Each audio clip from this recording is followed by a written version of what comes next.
안녕하세요. 오늘 저희와 함께 깊이 살펴볼 자료는요. 그 멜버른 시티 교회 유튜브 영상인데요. 진리는 변하지 않으나 사람에 의해 왜곡될 수 있다. 이런 제목의 발췌본입니다.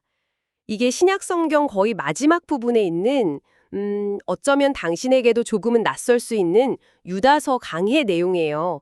이 짧지만 아주 강렬한 서신이 도대체 왜 쓰였는지, 그 배경하고 핵심 메시지, 특히 왜 진리를 그냥 믿는 걸 넘어서 힘써 지켜야 하는지 그걸 좀 파헤쳐 보고요. 오늘날 당신의 삶에는 이게 어떤 의미가 있을지 함께 고민해보는 시간을 갖겠습니다. 바로 시작해볼까요? 우선 이 유다서가 언제쯤 누가 또 어떤 이유로 썼는지부터 짚어봐야겠죠? 자료를 보니까 AD 70년에서 80년 사이라고 하더라고요.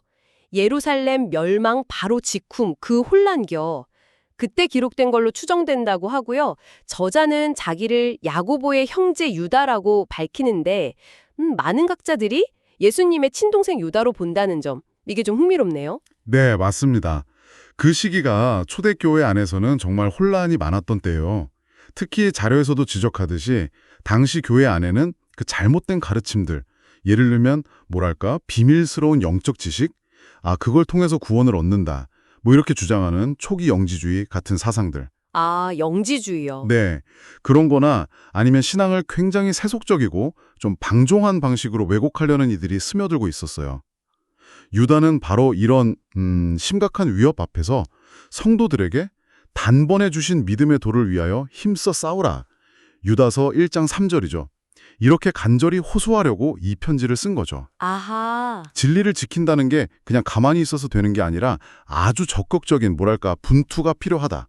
이 점을 처음부터 강하게 제기하는 겁니다. 여기서 진짜 눈에 띄는 부분은 유다가 당시에 구약 정경으로 인정되지 않았던 에녹서나 모세 승천기 같은 문헌들을 인용하고 있다는 거예요. 14절에 나오는 아담의 7대 손 에녹이 예언했다. 이 내용이 창세기가 아니라 에녹서 구절이라면서요. 이건 좀 놀라운데요. 네네. 정경도 아닌 책을 인용하다니 좀 위험하게 들릴 수도 있을 것 같은데요. 그거 아주 예리한 질문이십니다. 당시 유다가 편지를 보낸 그 공동체에게는요, 그 문헌들이 꽤 널리 알려져 있었던 것 같아요. 그러니까 유다가 그 내용 자체를 신성시했다기보다는 듣는 사람들에게 익숙한 이야기를 활용해서 자기가 전하려는 경고나 메시지를 더 효과적으로 전달하려고 했던 거죠. 일종의 수사법 같은 거군요. 그렇죠. 뭐랄까 일종의 수사학적 전략으로 볼 수 있습니다. 우리가 오늘날에도 잘 알려진 이야기나 속담 인용해서 요점 강조하는 거랑 비슷하다고 보시면 돼요. 중요한 건 인용된 그 문구 자체가 아니라 그걸 통해서 거짓 가르침에 대한 심판이라는 그 진리의 메시지를 어떻게 전달하고 있는가, 바로 그겁니다. 그렇군요. 익숙한 자료를 활용한 소통 방식이었군요. 네.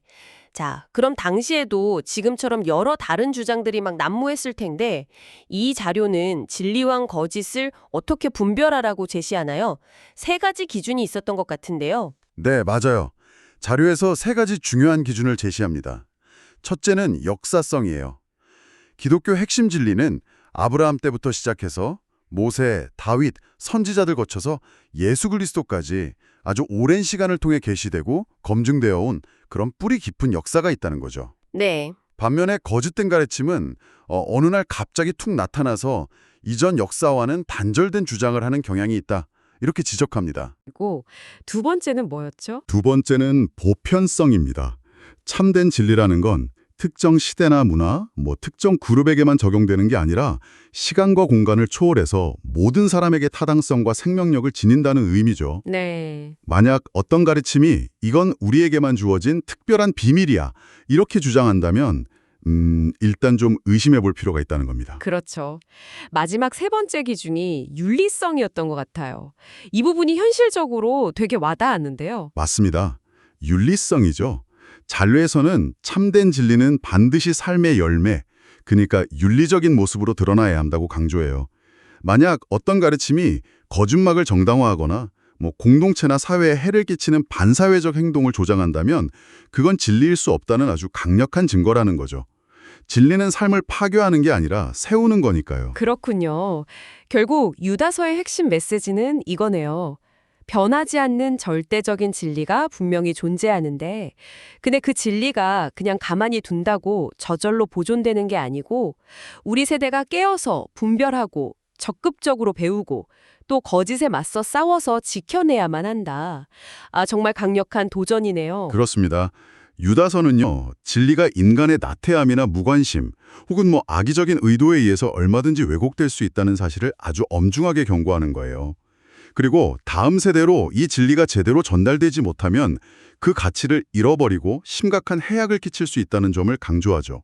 네. 자료에서 언급된 비유처럼 진리를 힘써 지키고 전수하지 않으면 다음 세대는 마치 오염된 열매 먹고 자란 듯이 기형적인 신앙을 갖게 될 수도 있다. 이런 무서운 경고이기도 합니다. 오늘 유다서를 통해서 변치 않는 진리의 중요성, 그리고 그것을 지키기 위한 우리의 책임에 대해 정말 깊이 생각해 보게 됐습니다. 자료는 우리에게 도전을 던지는데요. 당신의 삶 속에서 매일같이 쏟아지는 그 수많은 정보와 주장들 가운데서 무엇이 진리고 무엇이 거짓인지 분별하기 위해서 구체적으로 어떤 노력을 하고 계신가요? 그리고 그 진리를 다음 세대에 온전히 전하기 위해서 무엇을 하고 계신지 잠시 스스로에게 질문을 던져보시는 건 어떨까요?